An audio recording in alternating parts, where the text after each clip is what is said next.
In a rare rift with Japan, the US ambassador there has pulled out of attending the annual memorial ceremony of the Nagasaki Atomic Bombing. It comes after local authorities failed to offer Israel an invite to the upcoming event, criticized as disingenuous by the US official. It should have been a time of bringing people together to reflect on the consequences of not only war but the most horrific part of war, which is atomic weapons. Unfortunately, because of the mayor's decision, the message of that ceremony and memorial will be distracted and deflected. Well, the US Embassy explained away the representative's decision not to attend the memorial by, quote, not wanting to be involved in a politicized event. And he's not the only Western envoy who won't be in attendance. The British ambassador also stated she'll give the August 9th event a miss. Well, the decision not to invite Israel's representative to Nagasaki comes amid protests in Hiroshima against the presence of Israeli officials at a similar commemoration earlier in the week. That event was met by demonstrations, with activists condemning the Jewish state and calling for peace in Gaza.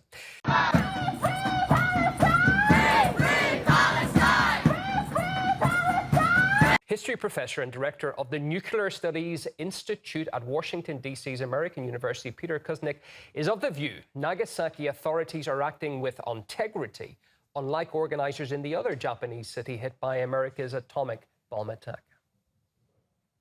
They're sending a message saying that anybody who is critical of Israel for its policies in Gaza is being on the negative or being criticized by the United States.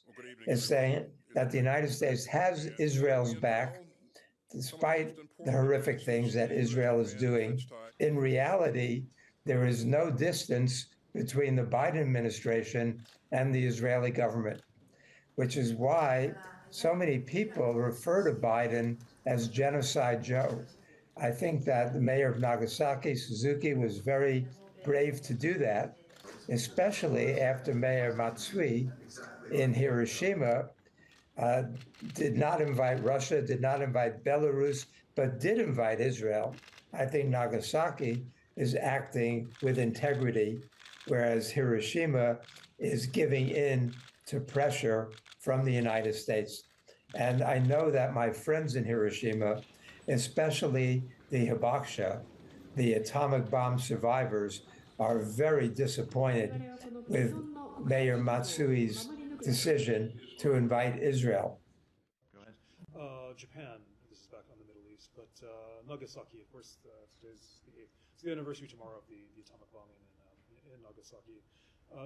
Ambassador Emmanuel, as well as the British ambassador, and I think the European ambassadors are not going to attend because the Israeli ambassador wasn't invited.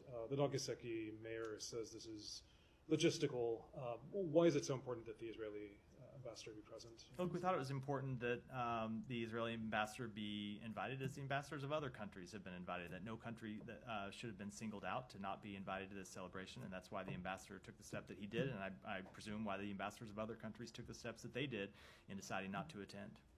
But in terms of, to play devil's advocate, in terms of historic responsibility, obviously the U.S. dropped the bomb in Nagasaki. Was it particularly significant for the U.S. to be there? I realize he was there at the Hiroshima. Look, he was there, and obviously multiple different presidents of the United States have spoken to this, have attended events commemorating that solemn event, and I think our position on it and our respect for Japan when it comes to this anniversary is well documented and goes far beyond the ambassador not attending one event.